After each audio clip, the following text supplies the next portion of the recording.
We just got through a 5-day war. And while by all metrics, the Indians won't admit this, but by all metrics, the kinetic military component, Pakistan won. We downed their planes. They're bigger than us. They're stronger than us. But we were able to repel their assault diplomatically. India's diplomatic position, the hyphenation, the rehyphenization of India and Pakistan. Donald Trump didn't rehyphenate India and Pakistan. Pakistan didn't rehyphenate India and Pakistan. India rehyphenated India and Pakistan by launching this stupid war. Kashmir, before this conflict, in violation of international law, of course, in violation of the UN Charter, of course, in violation of the promises they made to the people of Kashmir. But the Indian line was that Kashmir is an internal issue for India.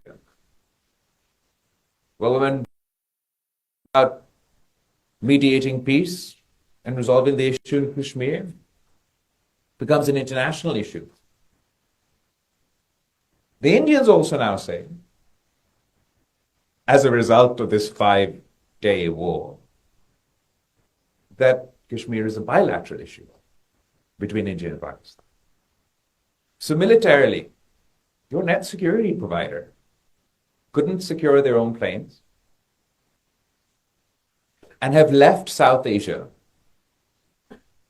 and by extension the rest of the world, given that we're two nuclear powers, less secure. And the new